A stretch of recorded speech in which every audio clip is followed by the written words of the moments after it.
Bonjour à tous, je suis Gilles Mansillon, je venais vous saluer aujourd'hui. Je vais discuter de deux, trois idées sur le fait qu'on est déjà des êtres qui sont plus dans la troisième dimension, mais dans la quatrième dimension. Et donc, on a déjà beaucoup plus de flexibilité par rapport à la compréhension de notre imaginaire, tout ce domaine on doit aligner bien sûr le physique et mental à l'astral émotionnel, hein, il reste encore cet alignement, mais enfin, disons que c'est en train de se passer et c'est vraiment à travers la méditation ou la relaxation on a envie de se tourner vers ces plans supérieurs où vraiment tout est pur et divin et c'est cette énergie crispe de la lumière. L'idée, c'est d'être ici maintenant, hein, mais le fait d'être ici maintenant veut dire qu'on connaît le passé et on peut regarder le futur quand même. Hein, ça veut pas dire mais enfin, il faut pas l'oublier de rester présent dans le présent tout en ayant cette conscience du passé et du futur. Euh, À savoir que je voulais aussi dire brièvement pour ceux que ces messages sont spirituels, hein, c'est vrai, c'est des gens qui ont déjà un peu l'esprit ouvert sur la spiritualité, c'est que le créateur, Dieu, c'est un partenaire, à partir du moment où on s'engage dans la spiritualité, dans la voie d'ascension spirituelle, bon, pour la plupart des gens, Dieu devient le partenaire supérieur, c'est-à-dire c'est lui on autorise toutes les décisions soient prises depuis cette conscience. Mais sinon, ça reste un partenaire silencieux, c'est-à-dire il est toujours là, hein, il est toujours là, mais ça devient le senior partenaire, hein, le chef exécutif de toute manière, et sinon, savoir, c'est les affaires de notre vie. Et nos guides sont des exécutifs associés, ce sont des groupes d'êtres très intelligents qui sont des conseillers et des consultants. Parfois, faut que j'ai certaines idées. Certaines idées, j'ai pas besoin de demander la permission. Enfin, c'est pas une permission, mais souvent j'ai certaines idées, mais je sais pas si c'est bien pour moi de ce jour-là ou c'est bien pour moi. Donc, j'attends de recevoir une confirmation comme quoi c'est acceptable avant de m'engager. Et des fois, l'esprit me dit de m'arrêter, alors je m'arrête. Ou il me dit d'avancer, donc j'avance plus vite dans cette direction. Hein. Euh, Savoir qu'on peut voir des fautes à l'intérieur de nous, mais Dieu ne voit pas de fautes à l'intérieur de nous. C'est juste qu'on a besoin, pour notre esprit de pouvoir évoluer et grandir, on a besoin de prendre conscience de nos erreurs.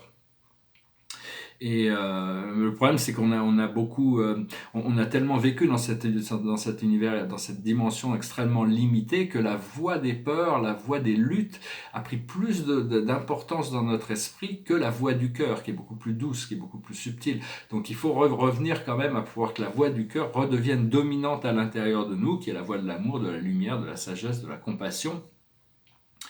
Euh,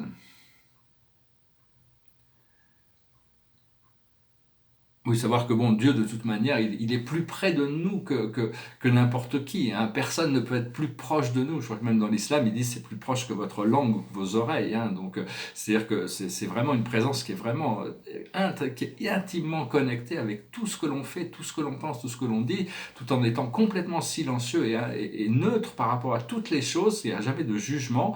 Mais bon, il y a une harmonisation pour garder l'éducation quand même. Il y a quand même un ministère.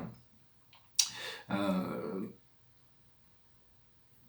Parce que bon, le problème qu'on a avec ça, c'est qu'on voit les fautes à l'intérieur de nous, parce on a l'impression qu'on est notre réalité et notre performance dans le monde. Donc on est obligé c'est un petit peu cette responsabilité sociale d'avoir une bonne performance dans le monde donc on voit nos fautes, alors qu'en réalité, on est tous divins et on a tous on est l'expression de la divinité dans sa forme infinie. Hein, de toute manière, il n'y a pas de euh, donc, oui, parce que la voie de l'esprit, la voie de l'esprit mental, la voie du cerveau, enfin, la voie traditionnelle de l'esprit mental humain, on a tendance à se concentrer sur les choses qui nous inquiètent et nos problèmes. On passe beaucoup trop de temps à s'occuper de nos problèmes, alors que l'âme, en réalité, a des concerns beaucoup bien supérieurs.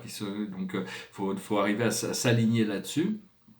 Euh, Savoir que la Terre vous aime, hein, et elle a besoin de votre lumière. Donc c'est vraiment connecté à la Terre. La Terre doit pouvoir nous soutenir à tous les niveaux. Hein. C'est à travers nos pieds qu'on est connecté à la Terre. Euh, on a besoin aussi de se reposer pendant cette période. Se reposer, ça ne veut pas dire de ne rien faire, ça veut dire s'occuper de soi. Hein. C'est de faire le plus possible et d'être comme un enfant. Hein. C'est un enfant, il se sent en sécurité, il a la liberté de créer. Hein. Donc,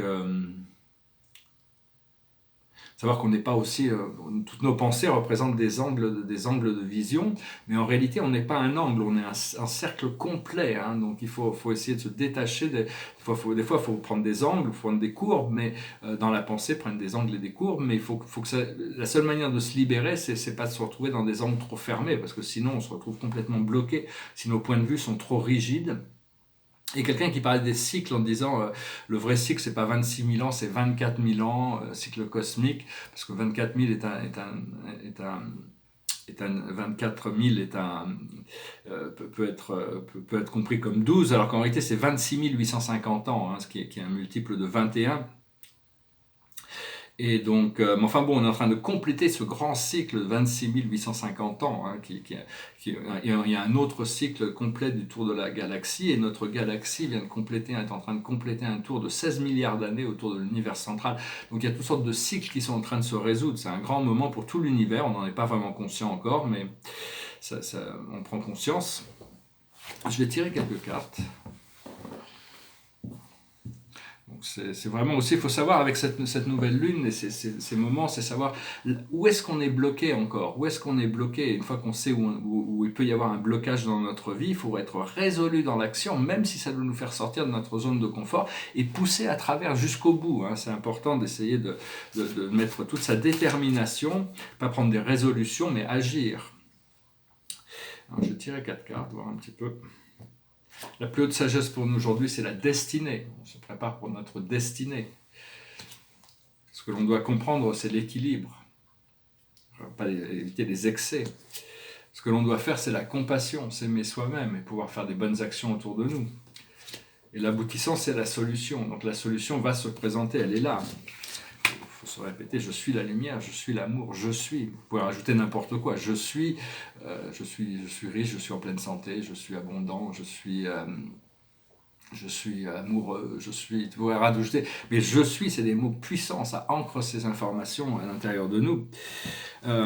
Parce que la Terre, pendant très longtemps, on ne s'est pas vraiment senti chez nous sur Terre, hein, c'est-à-dire bon, il y a les doutes, les peurs, les insécurités, ce côté froid, alors que là on doit reconnecter à cette lumière, cette chaleur, cette sécurité, parce que si on connecte à la partie intérieure de nous-mêmes, on peut trouver ça, hein, c'est à l'intérieur de nous, on peut trouver cette sécurité, ce bien-être à l'intérieur, de la sécurité et de l'amour, c'est pour pouvoir se relaxer, se régénérer.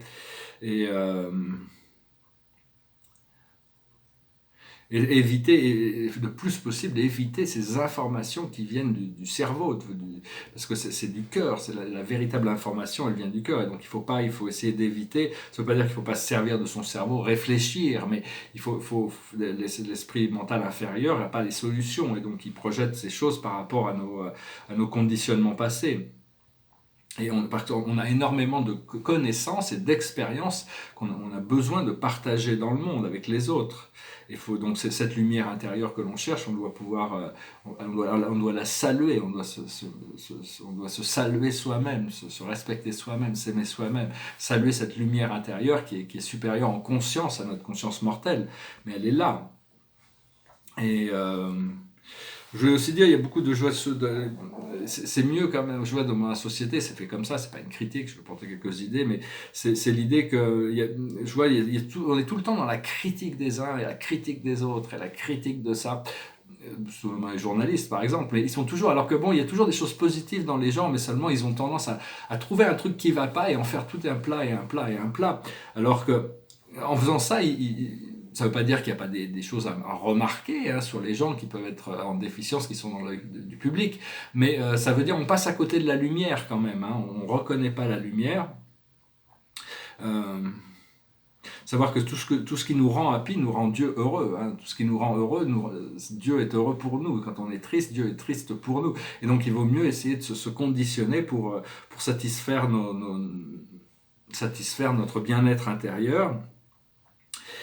Aussi, je voulais parler de guérison. Quand on fait des guérisons, beaucoup de c'est des gens si on est malade, on va chez voir un médecin, mais le médecin se place au-dessus, c'est-à-dire on est inférieur et on cherche cette information pour pouvoir recevoir, alors qu'un bon thérapeute se placera en dessous de la personne et lui fera voir qu'il a les solutions ou l'assistera, mais en mettant la personne au-dessus. Hein. Toujours, c'est plutôt que d'essayer de partir d'en haut pour dominer la situation, c'est-à-dire que la connexion de l'âme, c'est une fois qu'on fait cette connexion au niveau de l'âme, on peut rendre à la personne son pouvoir de son âme et de sa lumière, ce qui fait qu'il se sentira valorisé et il pourra plus facilement adresser ces choses qu'il a besoin de guérir. Il faut avoir confiance que tout le monde va trouver ses solutions, hein. Tout le monde va trouver ses solutions, il n'y a pas besoin de forcer nos solutions sur les autres.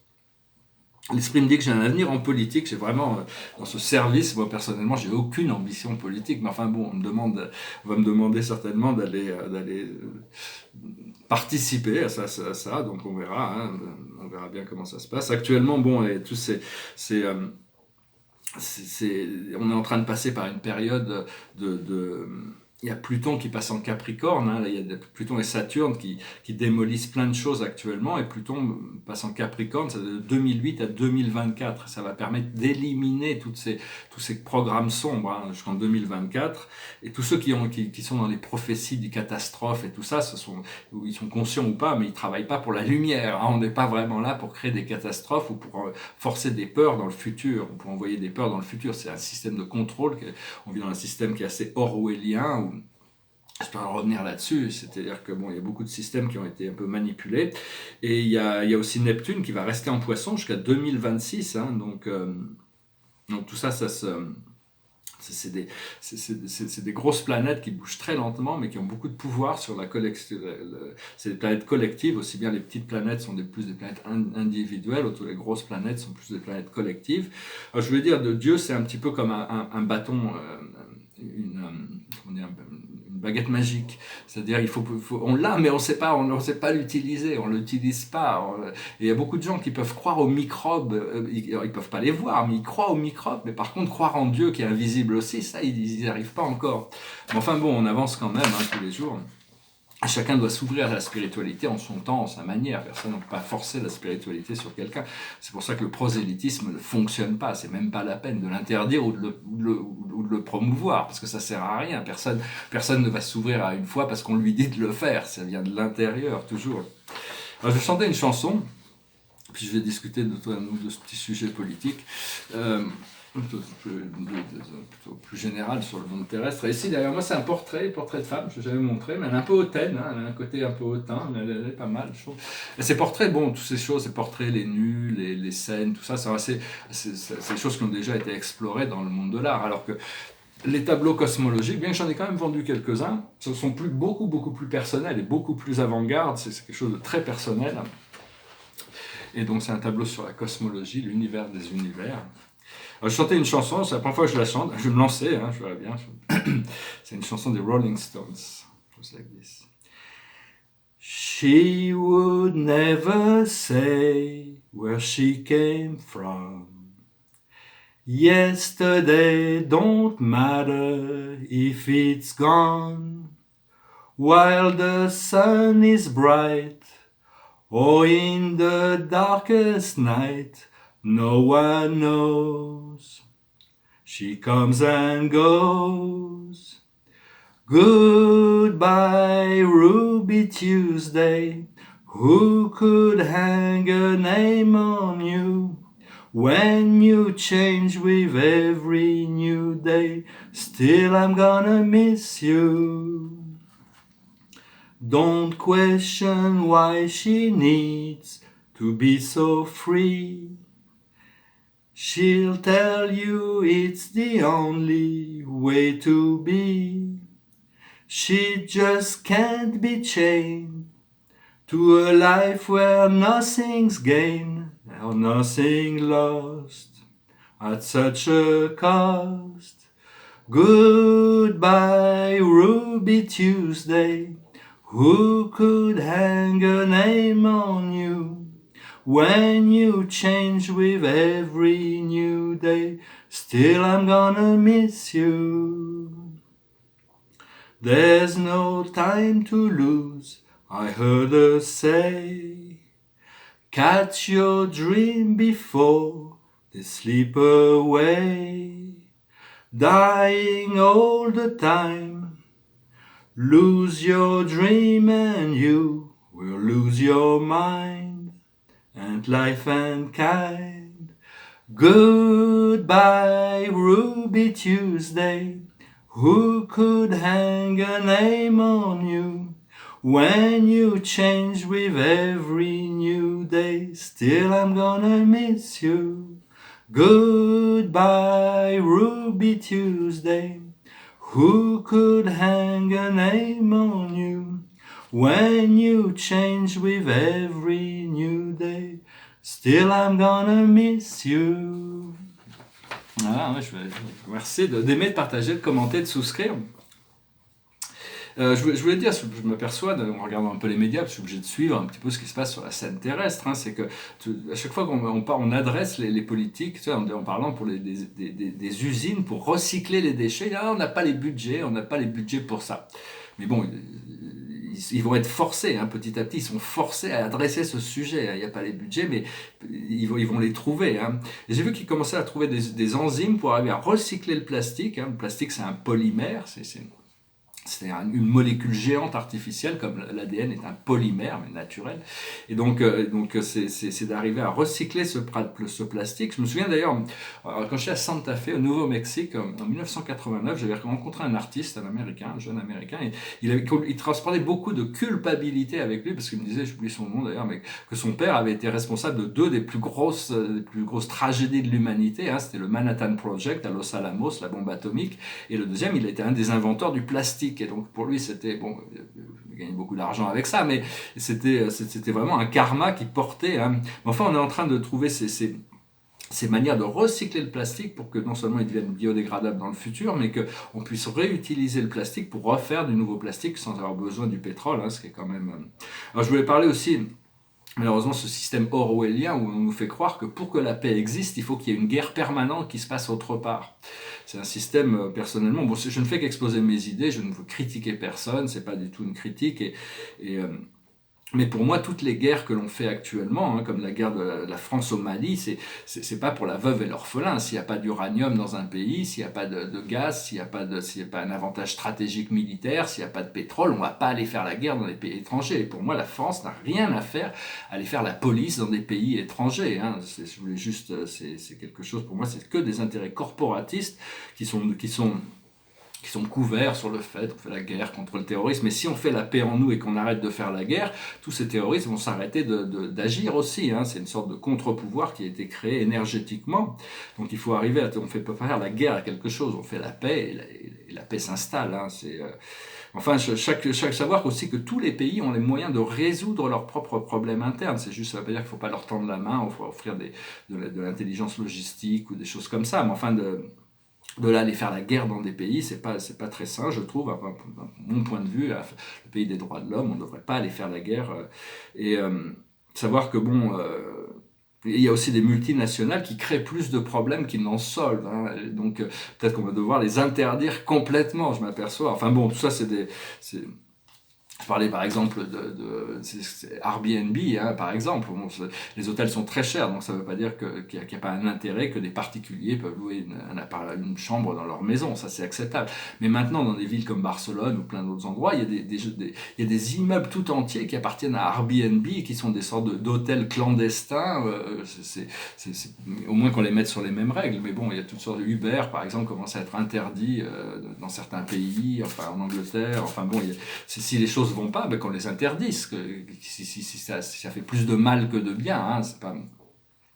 Donc voilà, hein, je voulais juste, on se prépare vraiment pour toujours ces changements extraordinaires. Alors voilà, la carte de la journée, c'est la paix, c'est l'archange Azriel. Laissez le passé derrière vous, le futur a plus à vous offrir, remettez-vous-en à Dieu. Donc voilà, il a tout répondu, il a tout compris. Il a tout dit. Voilà, remettez-vous-en à Dieu, laissez le passé derrière vous et concentrons-nous sur le futur, un futur d'amour, de paix, de joie, de partage, d'aventure. Je vous remercie, je vous salue, je vous souhaite une excellente journée et puis je vous dis à bientôt. Namasté.